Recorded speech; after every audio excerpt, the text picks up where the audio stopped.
Dear children, welcome to the video class. Grade 7 Science Chapter 1 Nutrition in Plants. Dear children of grade 7, it gives me an immense pleasure to meet you all in the next video class. Welcome to the science class. Okay, in the last class we have seen about heterotrophic nutrition and saprophytes and insectivorous plants.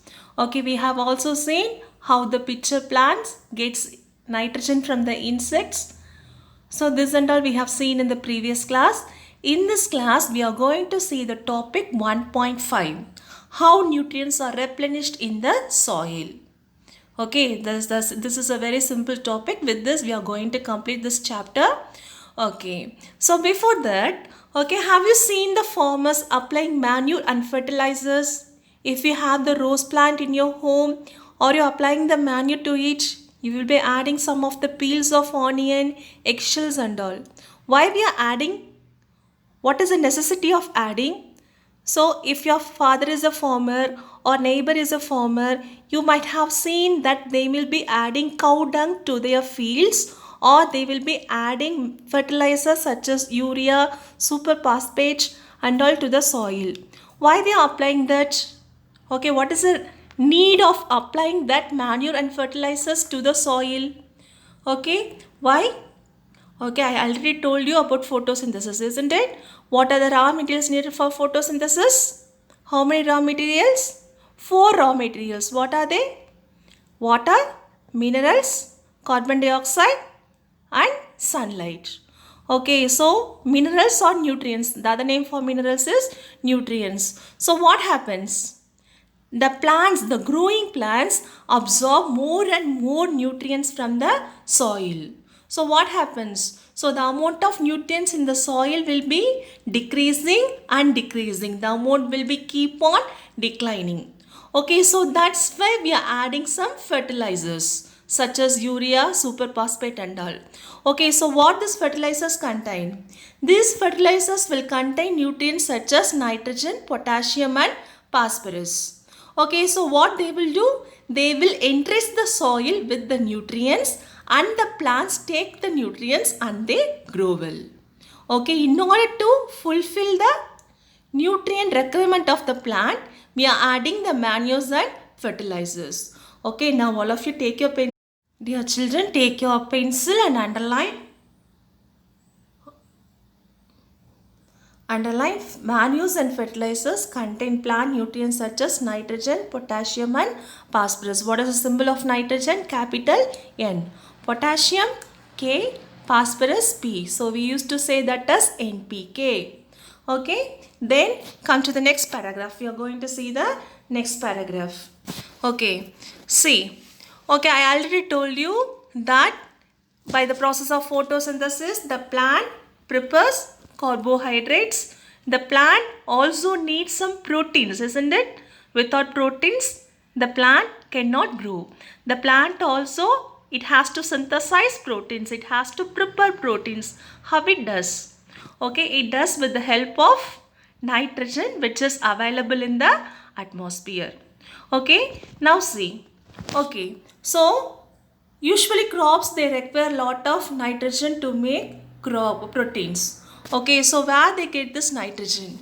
Okay, they get nitrate from the soil.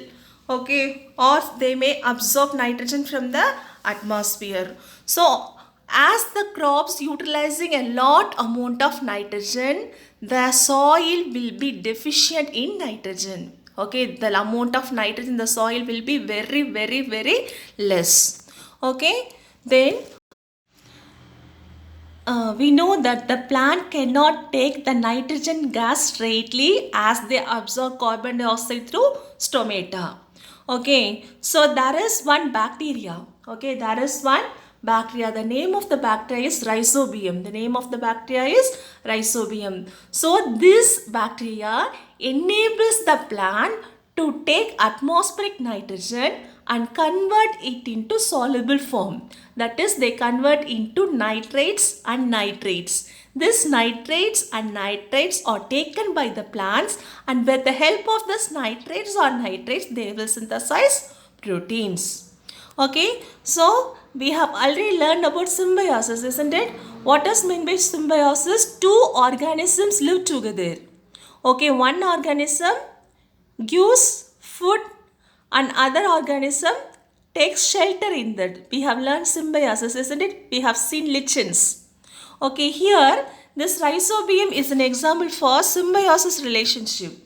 Okay, this rhizobium is an example for symbiosis relationship. So where this rhizobium lives means it lives in the root noodles of leguminous plants. That is gram, peas, moong, beans. This are the leguminous, isn't it? In Tamil we used to say no patani. Okay, so in that legumes, in the root noodles, this bacteria will live. Okay, so what this bacteria will do?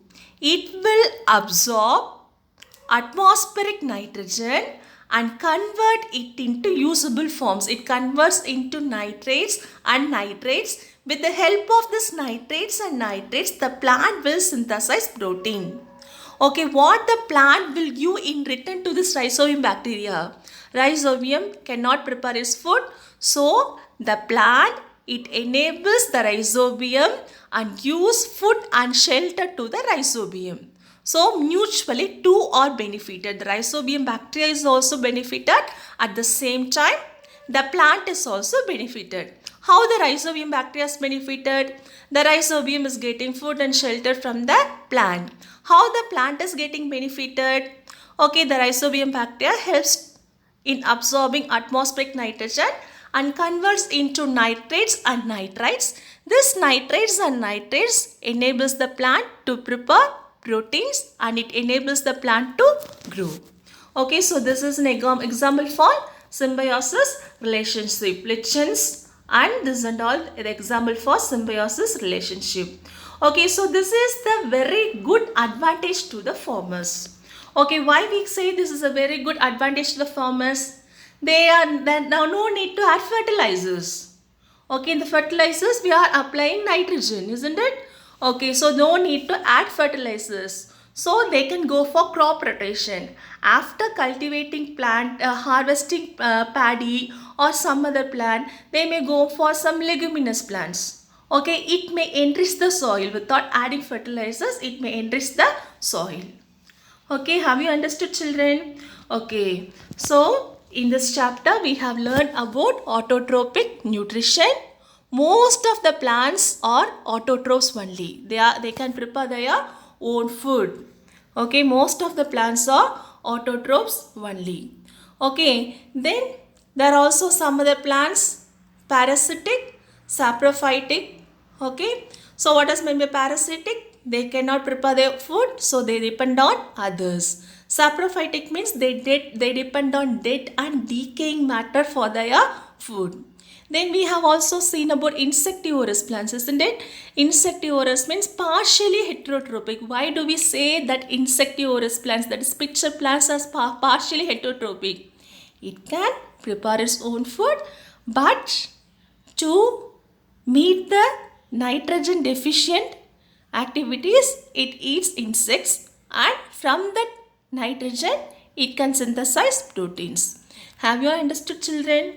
Okay, so the keywords is given.